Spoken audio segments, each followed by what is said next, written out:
Oh, what do you know? We actually have something to talk about here on the Kaufman Corner podcast as the Kansas City Royals are quite active here of late. Free agents galore. We'll break it all down. Lugo, Stratton, Wacha, Renfroe. Is this all enough to make the Kansas City Royals contenders? Is it enough to make them the favorites in the American League Central? I actually heard that on the MLB Network that the Kansas City Royals may be favored in the American League Central. We'll talk about that. What else do they need? What else could they do?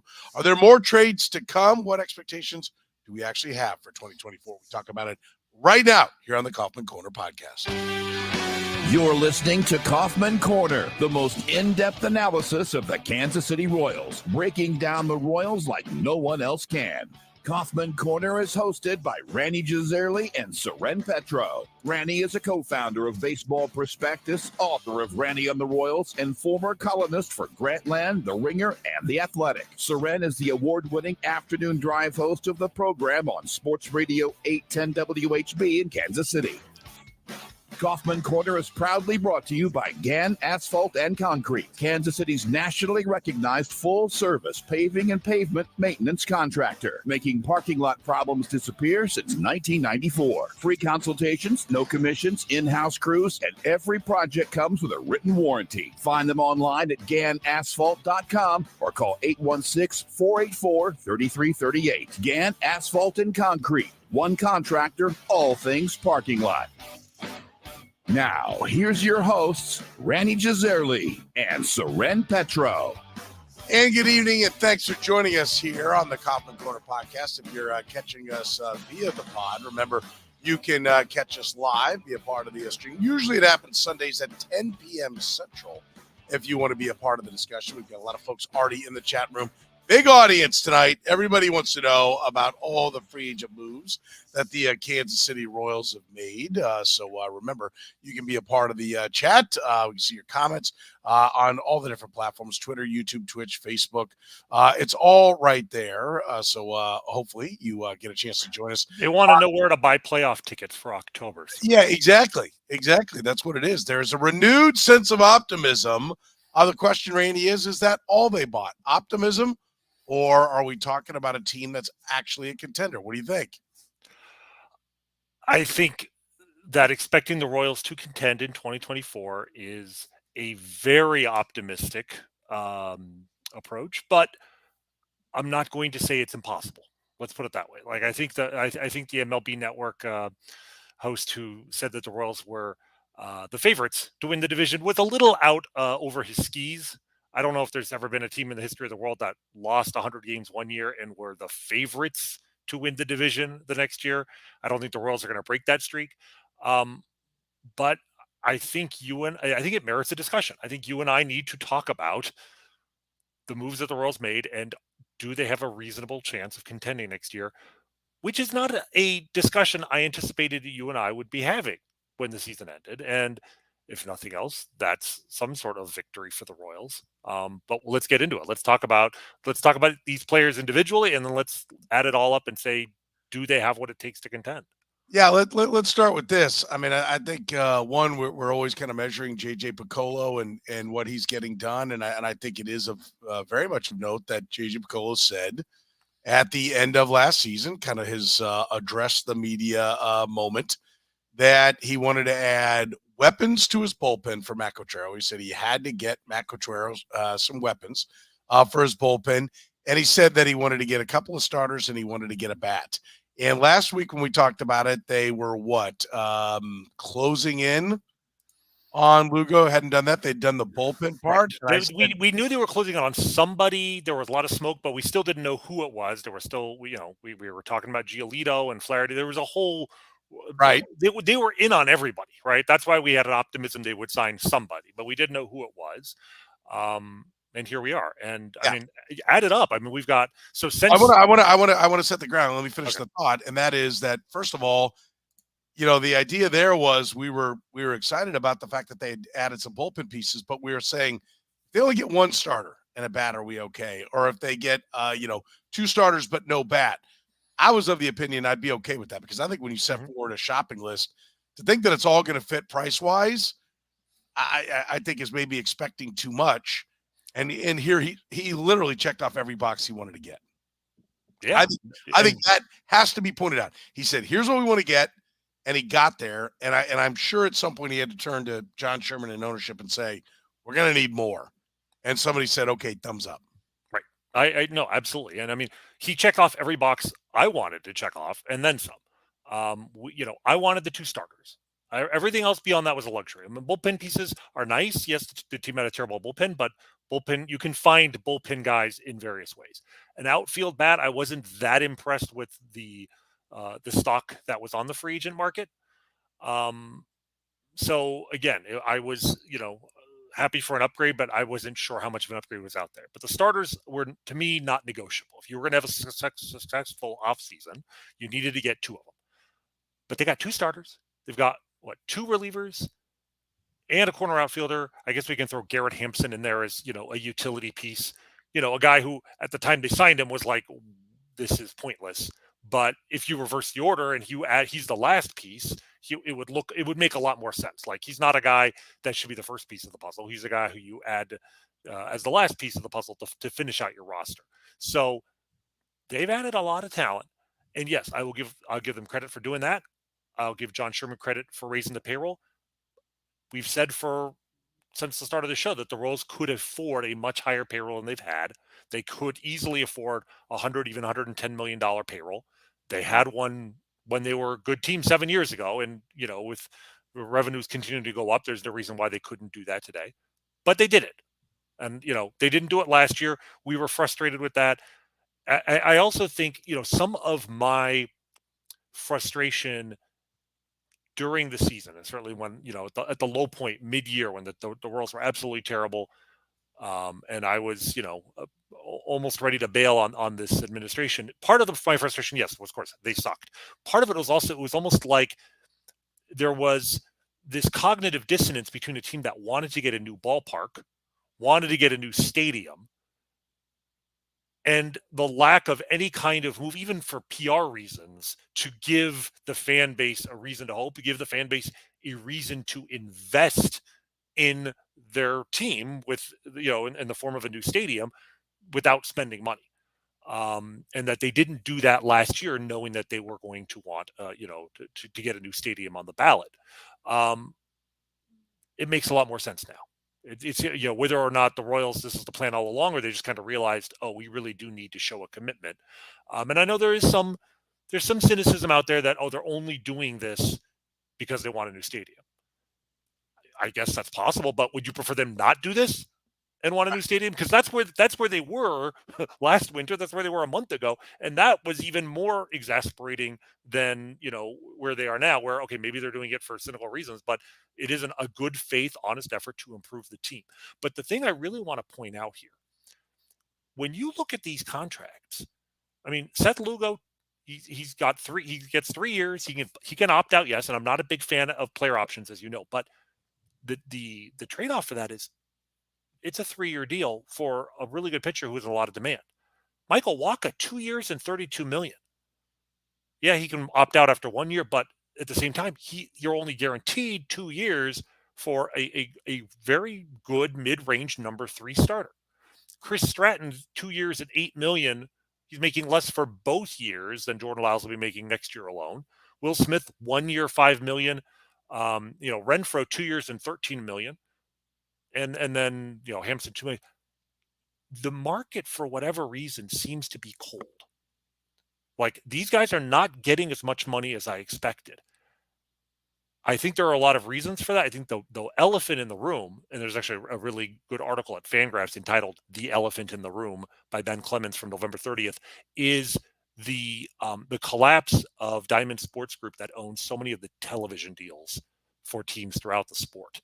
And the bankruptcy proceedings, a lot of teams are terrified that their television revenue is going to disappear. And while in the long term, I think that this will work out, that teams will find, ways to get their television revenue back through streaming options, et cetera.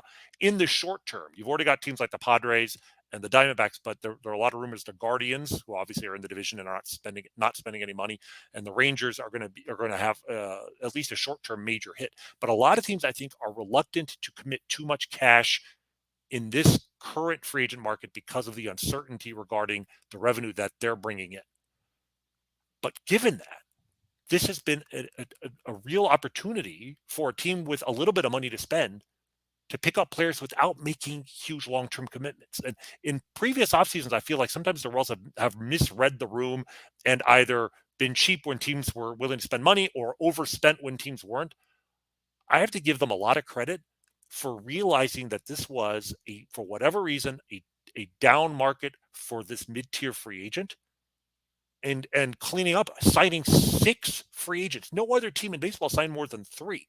They signed 6 free agents without committing to anybody for beyond 3 years. And the only guy who even got 3 years is Seth Lugo. I mean, that's actually a really impressive bit of financial management to get all these players without mortgaging the future of this team. Well, let's discuss that a little bit, because there are plenty of guys with a 3 in the front of their age, and all the years that you mentioned are if the player options are picked up, right? So let's go back to the part, are they doing this just for the stadium? I don't know if they're doing it just for the stadium, but they're doing it just for now, because there is no long-term answer. And let's be clear, the elephant in the room now for the Royals is that they still haven't drafted, signed, and developed well, right? And there still is nobody knocking on the door, right? They're doing this because they have immediate needs, and to be a legitimate big league club, they have openings. All these guys get a chance to come in.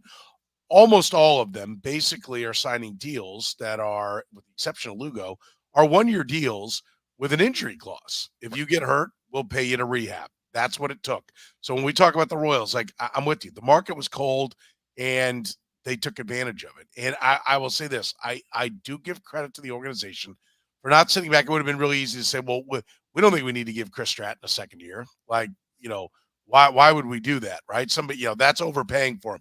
They overpaid across the board. Clearly, the market was saying most of these guys are 1-year deal guys.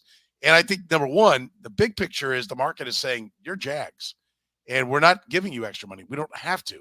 We'll sit around. We'll wait. There's going to be a bunch of guys just like you in the days leading up to spring training, and we will sign you. We will get you for the prices that we think you're actually worth. The Royals jumped in and said, we'll give you that safety net. If you're great, tremendous. You get back out on the open market. Let's be honest. If all these signings work out to their maximum abilities, none of them will be back except for Lugo, right? The best case scenario for the Royals is that these guys all walk, because then they've earned a better contract. So absolutely, this is a 1-year commitment. But at the same time, when you look at free agent deals, so then this is about selling the stadium, correct? I think that's a big part of it. Absolutely. That we have to see a renewed commitment next winter. Like, we're going to be back in the same position 12 months from now, right? This is about 2024. And if the payroll drops $30 million next year after they've gotten their stadium ballot, it's going to look extremely cynical. I hope that is not the case. There's just no way for us to know at this point. Yeah. So I think that's important to note, right? Mm-hmm. And, this is the other one. And Terry says, flip at the trade deadline. Like, if this is what the offseason is going to look like, here's the question for me. If it's not just for the stadium, then this is what it's going to look like every year. Maybe not quite to this degree. Certainly, you hope not needing 2 frontline starting pitchers every year. But if this is what they're going to do, is we're going to assess the market, we're going to see where the value is, and we're going to sign the guys we need to fill the holes we've got. Okay. And I can see that scenario. The actual dollars being spent for 1 year are not that high. I know there's a lot of conversation about they spent $105 million. Yeah, that's the total. But if everybody walks after 1 year, it's not nearly that much. Right. And if they're going to fill the holes every year, if this is what the free agency is going to be, then great. Now, the hope is that you only need 1 or 2 guys in the future because you're developing your own guys, or through trades, whatever it might be. It's there. But, these are guys that, hopefully that they can flip Aroldis Chapman style. I don't know that you're always going to get a Cole Reagans, but I think as a Royals fan, you have to have a lot more confidence that this organization can flip those players for what it is they need. So I think that makes this, otherwise it'd be like, okay, from 106 losses to what, 90? I mean, if you lose 90, you're 72-90, you're far away from contending, but you're 16 games better, unless you buy, and you texted me saying they thought, the quote from JJ said, well, we thought we were about a 77 win team, which is actually what you and I both. Exactly. It's nice to know we were all on the same page. Yeah, exactly. I don't feel quite right? so stupid anymore. It's like if I thought they were going to be good, so did the Royals. So yeah. So from that standpoint, the question is, what are they really? I mean, I know all the projections said that they shouldn't have lost 106 games. They should have lost maybe 96 games or 99 or 100 or 100. Whatever it might be. The question is, how much better can they get in this 1 year? But listen, it's definitely a positive. Any reason they did it, they made their ball club better. Right. So there's no negative to it. The question just is, how much heavy lifting are they going to have to do again next year? Right. But the flip side of that is, even in a worst case scenario, they're not going to be weighed down with dead contracts for years on end, right? Yes. I mean, if these guys walk, oh, geez, we have to do this again next year. But you know what? You're free and clear. Like most free agent contracts, you would much rather, if you're the team, almost every free agent contract, you would much rather end a year earlier than be extended a year later, right? So being not on the hook for the last year of a free agent contract, great. There'll be somebody else out there next year who's younger than the guys that are leaving your team, and potentially have more upside. So I'm okay with that. If it works out, then you go out and get new guys. If it doesn't work out, you're on the hook for some more contracts next year. But here's the thing: before last week, do you know who was on the books on the Royals contract, who they owed money to in 2025? Just 1 year from now, do you know how many players actually were owed money in 2025? 2. Salvador Perez and Hunter Dozier. Yeah. And even today, right now, with all these contracts they signed, the only player under contract for 2026 is Seth Lugo. Salvi has like a $2 million buyout. So they have, I think, $15 million on the books. He could walk, but you have to assume that money is dead money. In 2026, Salvi gets $2 million if they buy him out. They have, there are teams, obviously, you'd love to have a young guy on the books. The Braves have half their roster on the books till the 2030s. But the point is, they have payroll flexibility. They have the ability to go out and spend more money. If this were, the NFL we talk about, they have enormous cap space. They have cap space for the future, which allows them to do something like this again next year or the year after if they still have holes to fill. Yeah, I know. I agree. The question is, can you bring in this kind of haul every year, or is this a one-off? Right. Well, you hope you don't have to bring in this much. That's the thing. This was, I think, a unique year in the ability to sign so many guys, but at the same time, you don't normally have to sign 6 free agents to your roster. And if the Royals a year or two from now still need to go out and sign 6 guys, that's a failure of development, from the new regime, not just the old regime. Yeah. All right. Let's dive into the individuals. Which one excites you the most? I like Lugo a lot. Let's back up. You and I both had like Lucas Giolito, Jack Flaherty were the guys we wanted, right? But this wasn't like last year. We named like there were we had our favorites, but there were like 6 or 7 number 3 type starters out on the market last year. The Andrew Heaney's and the Sean Manayas. Some of these guys are on the market again this year, and then they went off the board completely and took a guy we didn't even consider. Like Lugo, Michael Wacha were absolutely in the range of starters that you and I were looking at. I like Giolito and Flaherty just because I feel like their upside is higher. Now, it's interesting. Flaherty signed a contract with the Tigers. He got 1 in 14. And on the one hand, it's like, well, gee, he didn't get more money. But the thing with Flaherty, if you hit on him, I think he could become a number 2 star. I think he has upside that these other guys don't have. But his floor is also really low. And the problem with a 1-year deal in this case is if you hit on him, he's back on the free agent market next year. The Tigers are limited in their upside. I liked him on a buy low deal with the option to keep him long term if he turned it around. And in Giolito's case, we'll see what the contract is. I have a feeling he's going to get more money than the other guys because people see the upside. So for the money that the Royals spent, Lugo is close in quality to Giolito. He's older, and he has less history being a starting pitcher. But JJ's made this point that his arm is fresher because he spent so many innings in the bullpen, and I'm inclined to actually give that some credence. Like the fact that he has not thrown 180 innings every year. He made a big bump up last year from 65 innings in the bullpen in 2022 to 146 innings, but the quality was the same. He's got a really, really good curveball. His velocity barely dipped, even though he was being used as a starter. And I think for 2-year, 3-year max commitment, I think he could be a really good number 3 starter.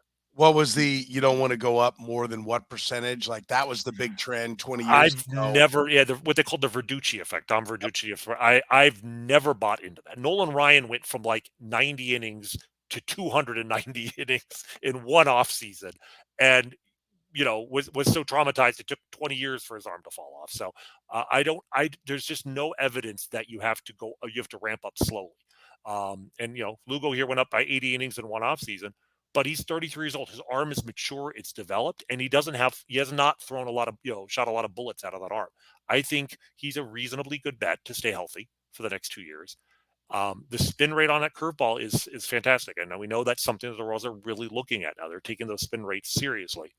And the other thing is both of these guys have good command, and we know how frustrating it's been with the Royals just not throwing strikes. Lugo's walk rate last year was 2.2 per 9 innings. Wacha's was, I think, a little higher, 2.9. But I mean, by Royal standards, those are elite. They throw strikes. That's going to keep their pitch counts down.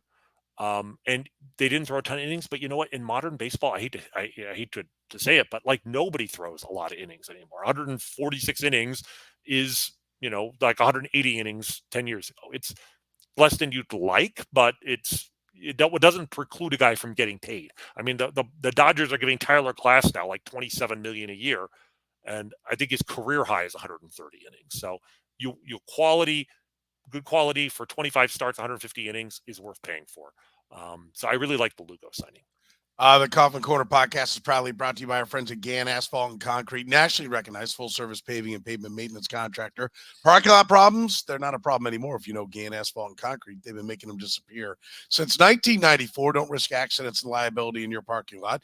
If you're a business owner or a business manager, get your parking lot restriped today. A brightly striped lot cuts down on accidents, keeps your parking lot as safe as possible. Go to GannAsphalt.com for more info. Michael Wacha. This is a guy that I know I've mentioned him for a couple of years that seemed like a good fit. He's from down the road over on the St. Louis side, just west of St. Louis is where he's originally from.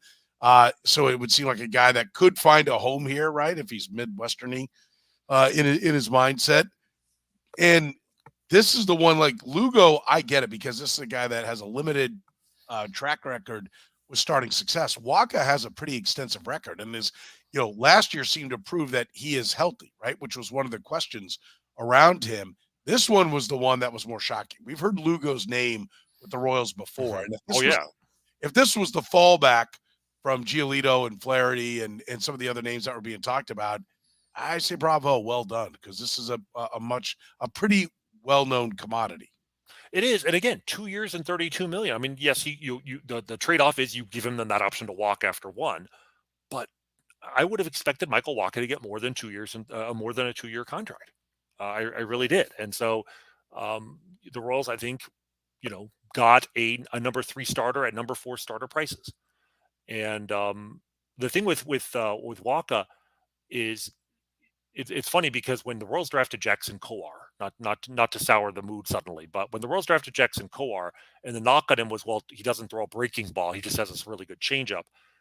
The comp that I was hoping to be able to make was Michael Wacha, because Michael Wacha didn't have much of a breaking ball in college. That's why the Cardinals got him late in the first round, and he was an absolute phenom. I mean, he was drafted in the summer of 2012.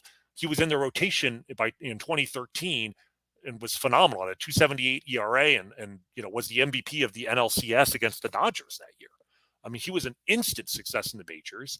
Was very good in 2014, and then he got hurt. They inexplicably Mike Matheny brought him off the disabled list, and his first appearance back was in the bottom of the 9th inning of Game 5 of the NLCS, which is why the Royals faced the Giants in the World Series that year, you may remember. And then he basically, I mean, he was healthy in 2015, but he battled injuries for, like you said, a couple of years. So you look at his stat line, he has this middle period of his career where he really struggled, but he's put it back together the last 2 years, not at a 200 inning pace, but he's made 23 and 24 starts, and he's been much better. And the changeup, one of the things you're seeing in Major League Baseball now is teams emphasizing pitchers' secondary pitches. Even if it's not your fastball, they're having them throw their secondary pitches a lot more if it's an elite pitch. And Michael Wacha still has that elite changeup. And with the Cardinals, he threw it 20 to 25% of the time. with the between 2020 and 2022, he threw it about 30% of the time. Last year, the Padres had him throw it 35% of the time. This is another thing I think the Royals are really looking at, is not just, pitch shapes and developing pitches, but the pitch mix. And I think the Royals are looking at Michael Wacha as a guy, the more he throws that changeup, the better he is. And it's okay to throw your changeup 35. I mean, some guys you could throw it 40, maybe 40% of the time. His fastball's just okay. And you think, well, you can't throw your changeup all the time or they're going to sit on it. But if you have a really elite secondary pitch, this is also true with Lugo. Lugo's curveball is his best pitch. And over the years, he has slowly thrown it on a higher percentage of his pitches.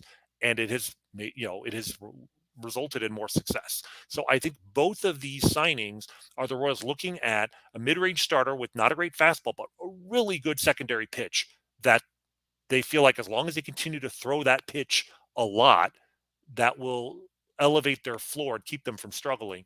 And I think in both cases, it's a good gamble. Yeah, I like it because for all the things you've said about 1 year and all that, but we're going to find out. I also think it helps out. One, Brady Singer doesn't have to be the lead guy. There are veterans that can go in front of him. And one of the things we talked about was, Jordan Lyles. We don't need to go round and round about Jordan Lyles, but he now is truly a fifth starter at best. You could have somebody beat him out at some point along the way. Right. But definitely they've got guys who ought to be able to consistently get them 5 innings.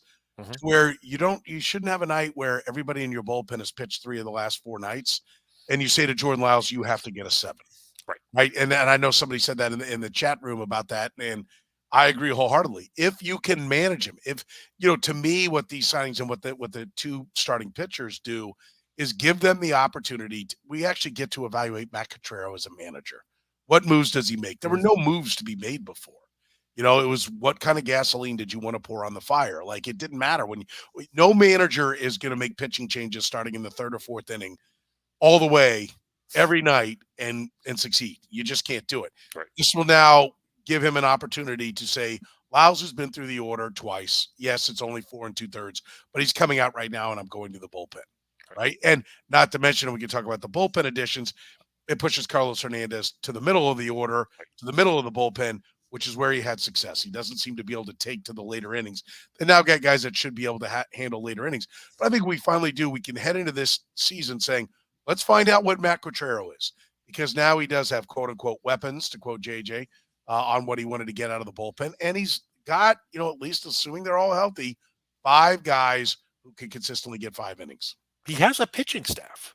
Yes. You said, it's not just options at the rotation. Yeah, options at the bullpen. Will Smith and Chris Stratton are essentially the Seth Lugo and Michael Wacha of relievers. Not elite guys, but consistent, proven, average plus in their role, right? And at a reasonable price tag. Stratton in particular threw, I think, 82 innings last year out of the bullpen, which, this isn't 1991 anymore. In 2020, that he was 4th in the majors, I think, in relief innings. That's a lot of innings to get out of a reliever. And that's a guy that Contreras can turn to time and time again. So, we're you and I both hope that, James MacArthur and John McMillan and Carlos Hernandez are, have great years coming out of the bullpen. But if those guys are struggling, there's no excuse. You have other options. You can rely on these veterans late in the game, give Carlos Hernandez a low pressure role, ease in with the other guys. Mix and match depending on how guys are pitching, who's healthy, who's showing stuff. Jordan Lyles, in a best case scenario, I thought it was when I proposed this just a week or two ago that he might actually be a great fit for being in the bullpen as a long man. I didn't think it'd come to fruition, but I think the world's best case scenario now. Cole Reagans is your number 1. Maybe he doesn't start opening day. Maybe you give that to Walker or Lugo. That's fine. But he's the number 1 starter in this rotation. Lugo's 2, Walker's 3. Brady Singer, if he's healthy, they expect him to be number 4. So that number 5 spot is going to be a battle to me between Jordan Lyles and Daniel Lynch. And I think the Royals would be thrilled if Daniel Lynch seizes that job in spring training, shows the stuff, and forces Lyles to the bullpen. I think, that is the best case scenario. I agree. And you mentioned something about Cole Reagans. I think it also, I think that is important that he doesn't He's not 19-year-old Zach Greinke being told save the franchise, right? Which was a lot of what he was pitching his way into. Like, well, we got Cole Reagans. Cole Reagans will start on opening day. Cole Reagans will be an ace. Cole Reagans will win 20-plus games. Like the best player, and I've talked about it with Patrick Mahomes on my radio show when it comes to football, because this week one of the themes for the Chiefs was that, well, we've given up on, I'm tired of saying the wide receivers have to play better, so Patrick Mahomes has to play better.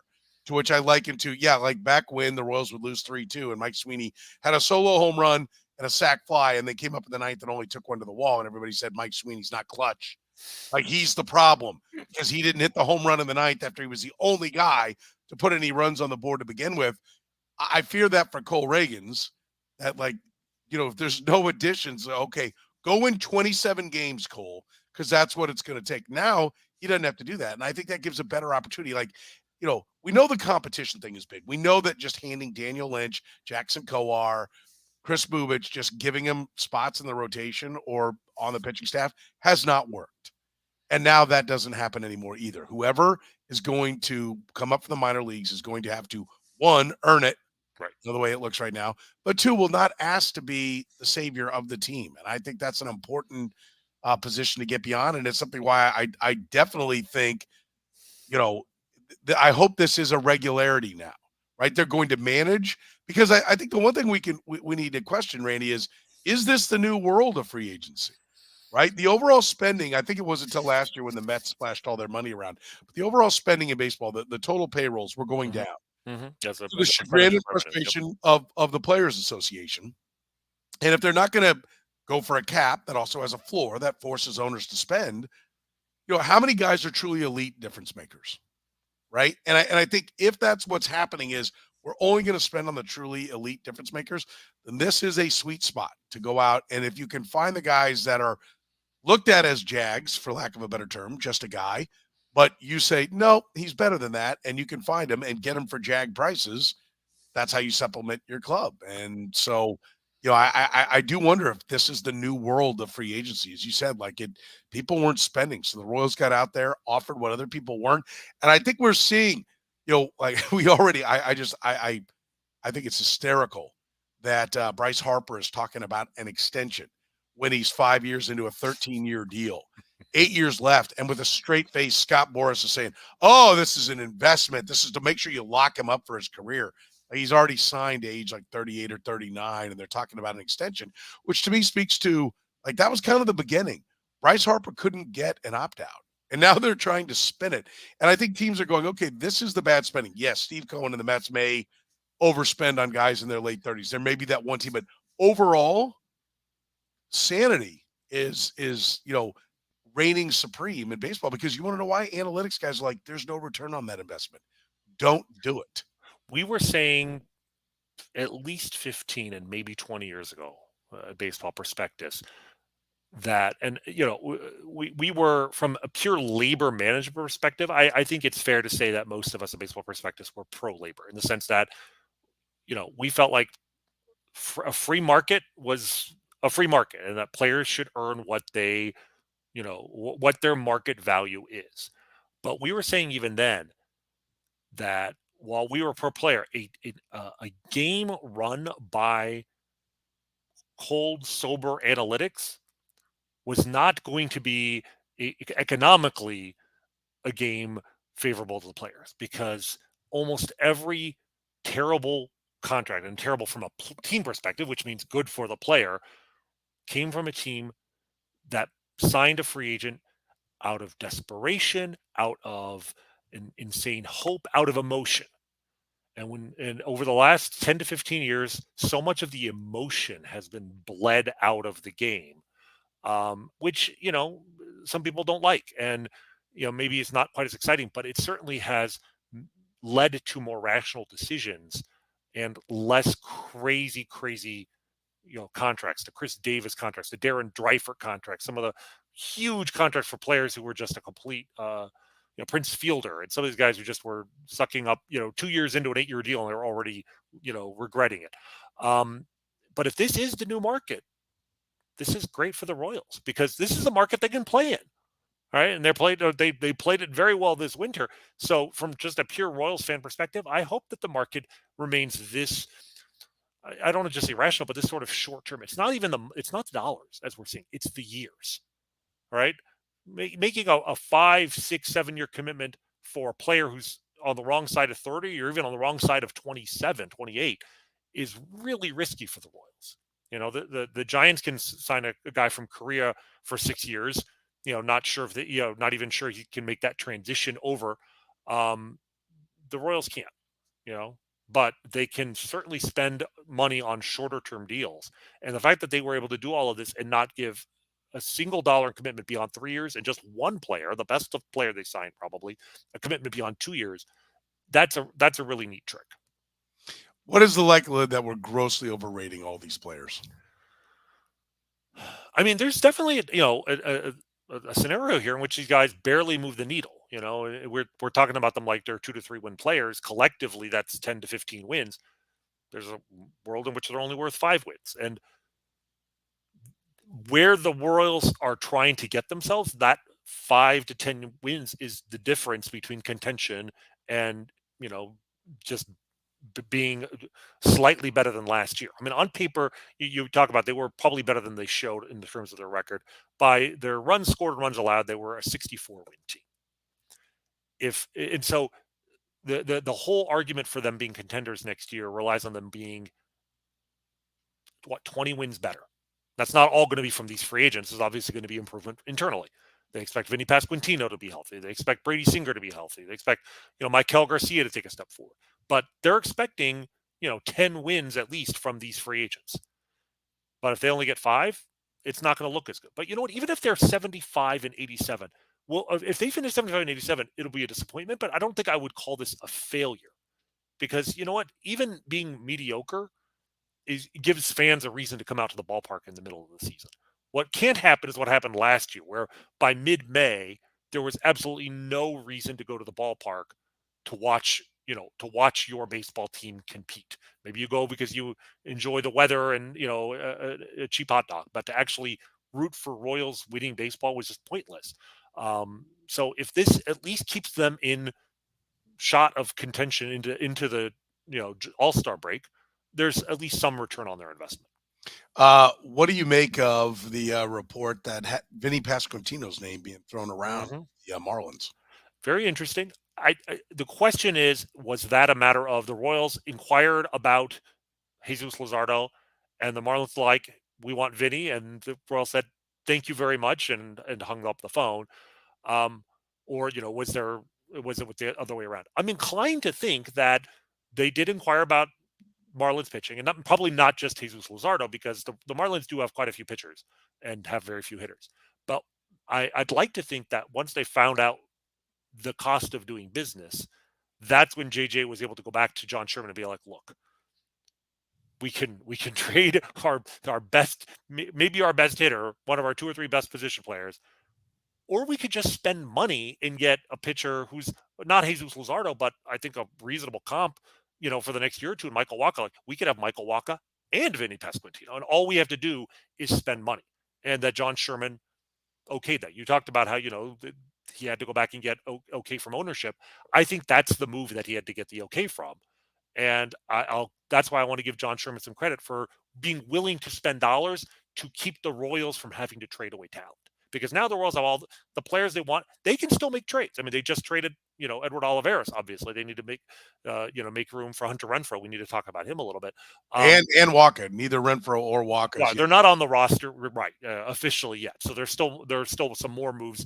Probably some guys are going to be designated for assignment. Jonathan Bolin is still there. Jonathan Heasley, Max Castillo, Josh Taylor. They still have some guys on this roster that we probably won't miss a ton. But I have to give Sherman credit for spending the money, bringing in the talent, and now if they want to trade, we can talk about should they trade MJ Melendez? There are a lot of things they can do, but there's no urgency. I feel like they filled the obvious acute holes, and now they can shape the roster on a timetable of their own choosing.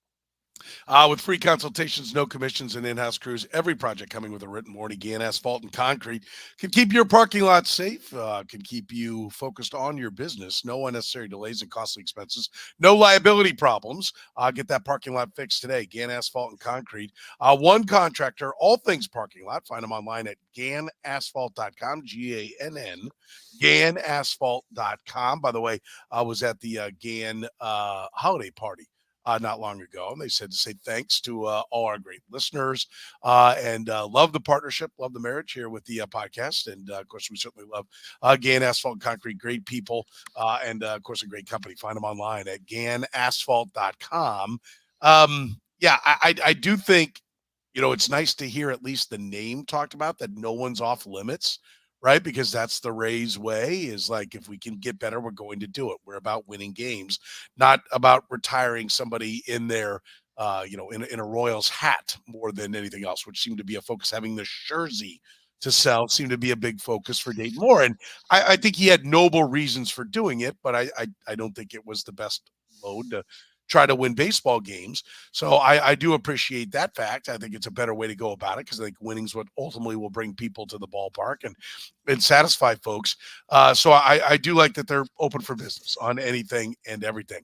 We had the question, what do you think the win total will be for the Royals? What would you put it at right now? Well, as we proved last year, this is a fool's errand for you and me, because we're fools, I guess. Fools for the Royals. Right now, like you said, based on being them being a 64 win team on paper last year, I would have, before these moves made, I probably would have bumped that up, into the high 60s. I think right now, God help me, I probably would put them in that 75 to 77 win range. And what's interesting is, every move the Royals make to bring in a free agent to improve the team now gets them closer to the point where you can dream about being a contender, which means it makes the next move that much more valuable. So that's why, Garrett Hampson didn't move the deal at all. Bringing in Will Smith moved it a little, but then Seth Lugo bringing him in made another pitcher suddenly more valuable, because one pitcher, I don't think we could be talking here seriously about contention. A second starter, here we are, we're doing it. So Michael Wacha adds more value. Chris Stratton, who's a nice reliever, not a huge add, but for a team that's now suddenly thinking maybe we should try and, go into the season thinking about contention, because again, you play in the worst division in baseball and one of the weakest divisions historically the game has ever seen. Like that is the elephant in the room in terms of the Royals' grand contingent project, because it would be insane to think about contending if you weren't at the American League Central, but you are. And I've said this on the show several times, that one of the Royals' most valuable inherent structural advantages of being the Kansas City Royals. You can talk about, well, the Yankees have the advantage of the huge market, the Dodgers. The Royals have their own advantage that I don't think gets enough play, and that is they play in the American League Central, the only division that doesn't have a juggernaut big market franchise that towers over the rest. And I really do think that with these moves, the Royals, John Sherman is saying they basically believe the same thing, that it's not insane to build a team with the expectation that 500 puts you in the race. You have to get lucky. If you're in contention, you'll probably have to make more moves at the deadline. But if you are a 500 team on paper, sheer variance means, we see teams that are below 500. The Marlins were below 500 on paper last year. They were outscored and made the playoffs because they got lucky, in one-run games. They had a good bullpen. They won, 85, 86 games. That made the playoffs.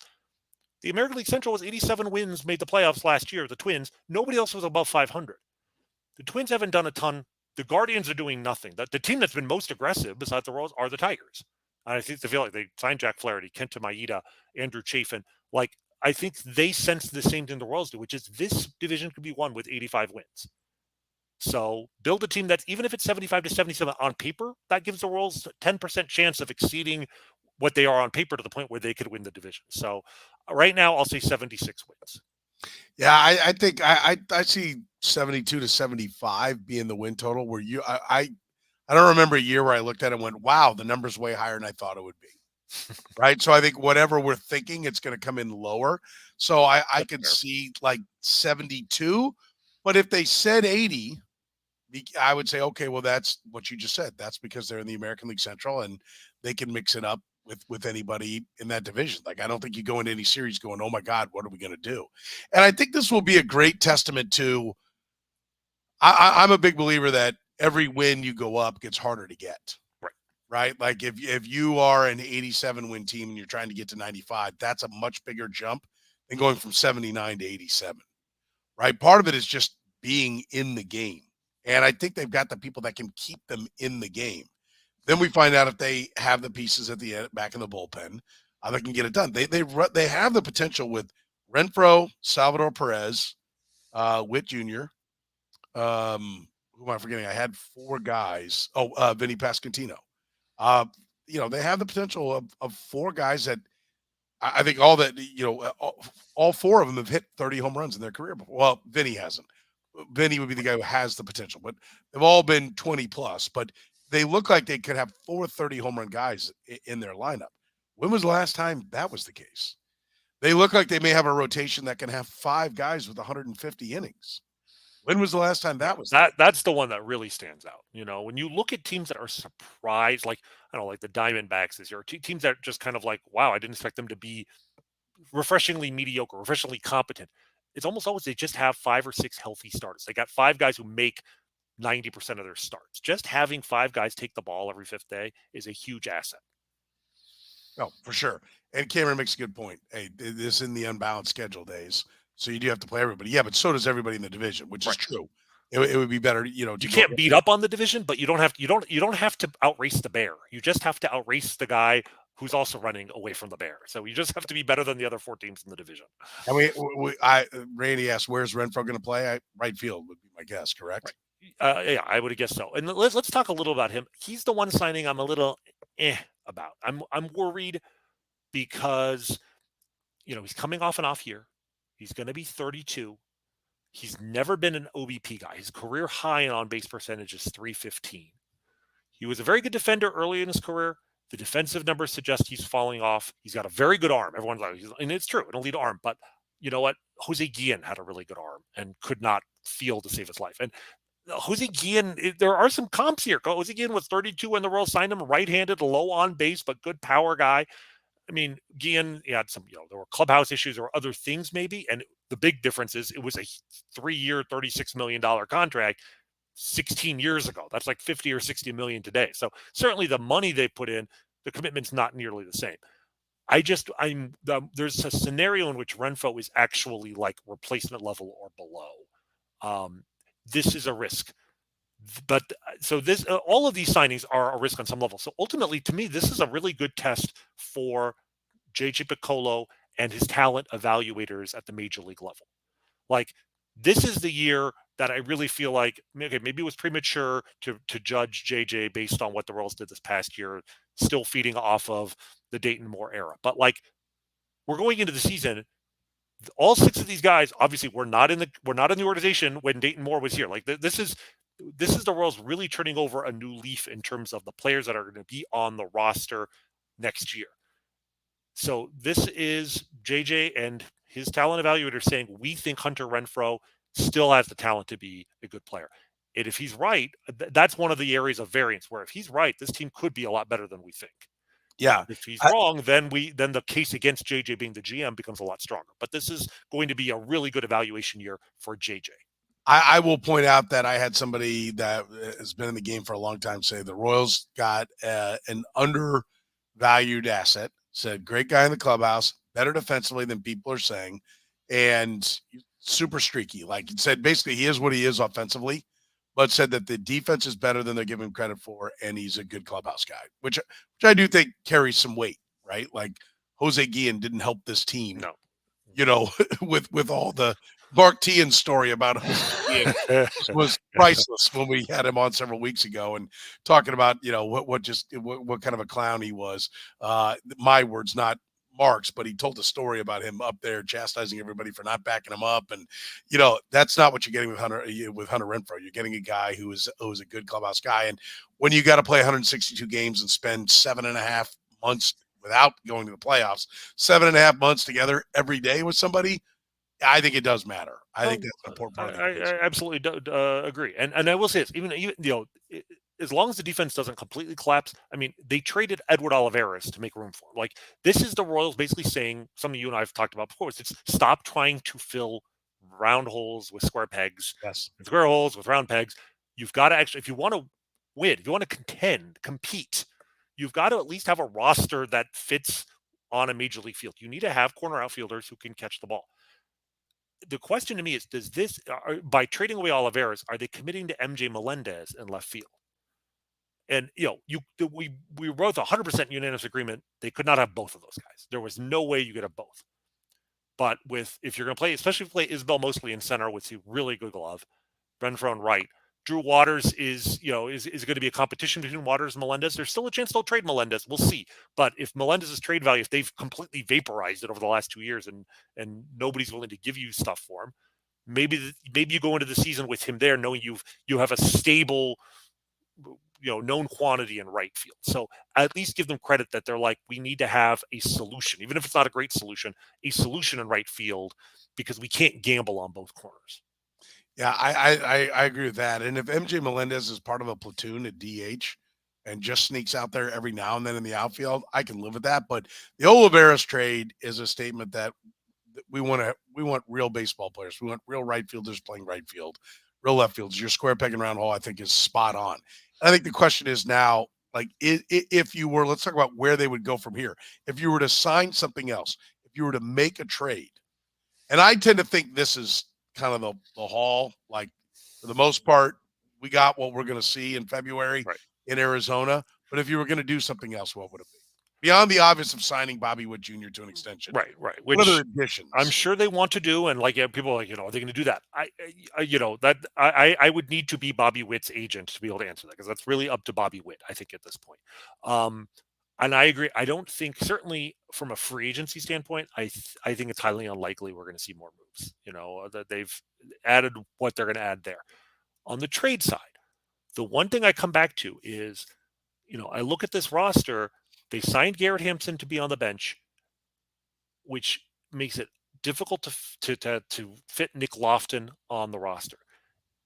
Nick Lofton is ready for a major league role. I mean, he came up in September, hit quite well. He looked very competent out there. If you're not going to start him, are you going to trade him, or are you going to trade Michael Massey and open up a spot for Nick Lofton? I suppose you could trade Michael Garcia. I don't think you should. But the point is, you have one chip left. And it's not something where you trade it for a win now player. You need to have some sort of talent base. You still want to trade it for something, a young player, maybe somebody who also is unproven. But the question is, could you trade him for something else? Maybe one more start. Maybe you get a young starter for him.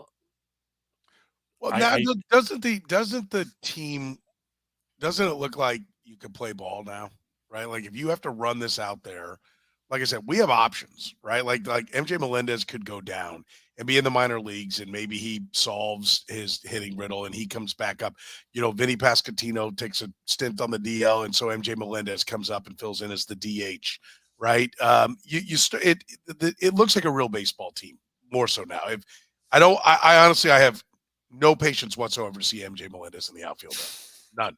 I have none. The question then is, do you DH him and play Nelson Velasquez at left? Maybe you do that. Yes. But the point is, Velasquez needs to play every day. Like, I want him in the lineup. I've seen him penciled in at DH, but you could make the case that he should play left field, and then Melendez is your DH, and maybe you could turn him into young Billy Butler or Al McRae. And just, if he rakes enough that he can justify being in the lineup, then you don't have to worry about his glove. But my point is, if it is Vinny Pasquantino and Brady Singer for a legit, and I don't even want to put a name out there, right? Because I'm just spitballing here.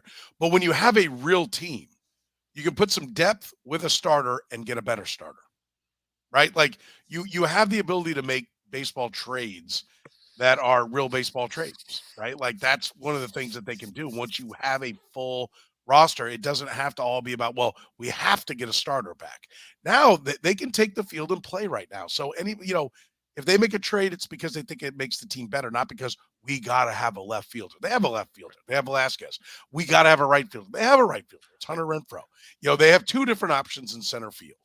right? Like now the depth can be moved and they can try to actually, it could be depth with a proven commodity to get better at the spot that the proven commodity plays. Exactly. Because, you know, they have, like I said, they have a complete roster. We said they have a complete roster. Now, they don't have this, like the roster is still weak because they don't have a lot of stars. But they do have the depth in the sense of they have, 13 guys that probably belong on a major league roster. You have your starting lineup. We obviously, we've mentioned Michael Garcia and Witt and Besquin. You know who the starting 9 are. But Isabel in center. But Drew Waters is a very competent fourth outfielder. Garrett Hampson as the 26th guy because he can play infield and outfield, perfectly fine. He has speed. He does some things. Freddie Fermin, we've seen him, as a revelation as a catcher last year. And by the way, this needs to be said. We've talked off and on over the last 2 years about the Royals trading Salvador Perez, as a move to move this team forward and rebuild. I think with these moves, the Royals are saying we're going to try and win next year, and I think that statement has enough credibility that I think you and I would both agree at this point they don't need to trade Salvador Perez. Like if they want to go, like if they get a really good offer, they can. But I'm not going to be like banging the table. You have to trade Salvador Perez now, because if you're trying to at least go into the season with a hope of being, on the fringes of contention, you have a realistic, if low shot of making the playoffs, then you're going to win now. Salvador's, unless you're picking up the whole contract, you're not going to get a ton for him anyway. And you know what? You need 2 catchers if you're going to try and win. You have now Freddie Fermin is an incredibly overqualified backup catcher, and that's a really good asset to have. In fact, I actually think that there may be more of a market for him out there than Salvador Perez. And you could trade him, but you don't have to. You have the backup catcher. You have the backup outfielder. You have, Dairon Blanco is also out there. He might be a role. And that's why Nick Lofton, there isn't necessarily even space for him. So they have the depth. The bullpen right now, you could go through, a month ago, it was completely unsettled. We had no idea who the hell was going to be in this bullpen. Half the guys were complete long shots. Now it's, like I said, assuming MacArthur and McMillan are healthy, I think they're locks. Will Smith, Nick Anderson, who they traded for, he essentially a free agent. I mean, a small dollar free agent, but he's a guy they brought in. They're paying a little bit of money, and if he's healthy, is a good reliever. Chris Stratton, Carlos Hernandez. That's 6 guys. Even if they carry 8 relievers, that leaves 2 spots that are open, and one of those they hopefully will go to Matt Sauer, the Rule 5 pick. So you literally have 1 spot, which is going to be a complete competition for in spring training.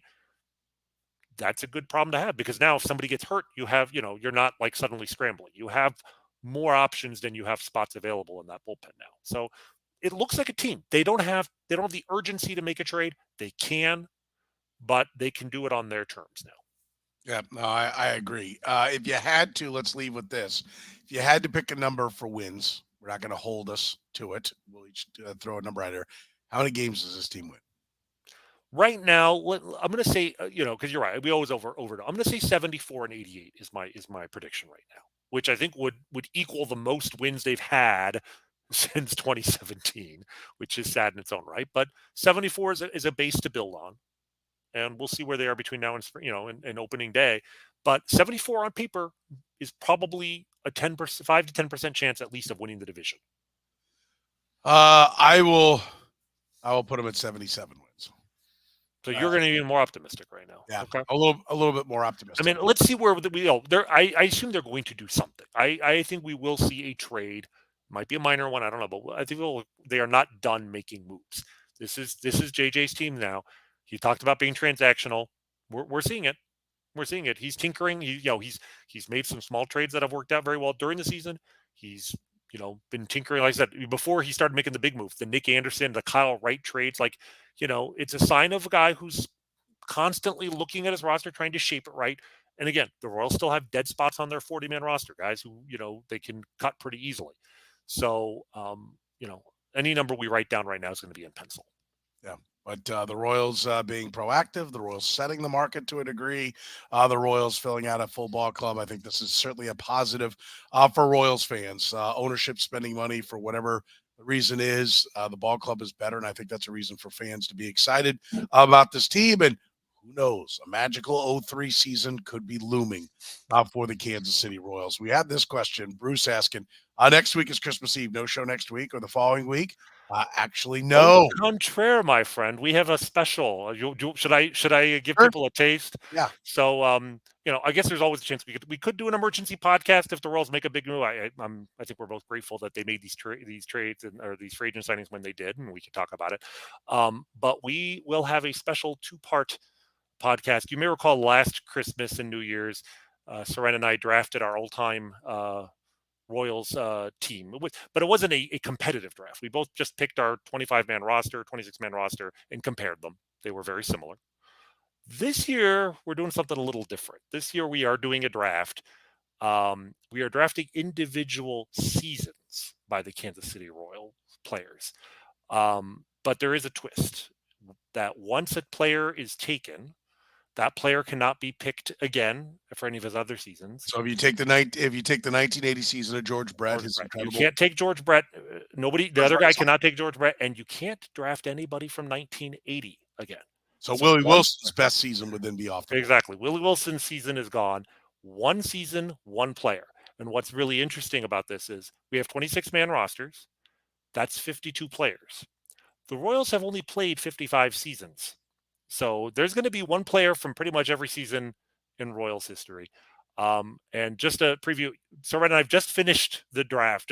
We've just finished drafting our teams. And if you know anything about Soren and I, then you will not at all be surprised to know that it was extremely competitive. There was some trash talking. There was some ruthless gaming of the system by one Soren Petro. I don't know about that. There was rule changes. I respect. Well, there was some squabbling about the rules that were not clear. Like it had all the makings of a fantasy draft with money online, and there's nothing online here except our pride and bragging rights. Which is especially funny because I'm not sure exactly how we're going to know who had the better team. I think I have the better team. I'm sure he thinks he has the better team.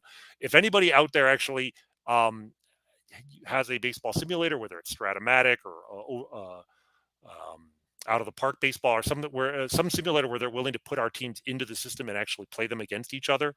Once we finish this, reach out to me on Twitter or reach out to Soren. We'd love to see who actually has the better team. But I think you guys are going to like it. We split it into 2 parts. We'll bring that to you guys next week. So I think we're looking forward to bringing that to you.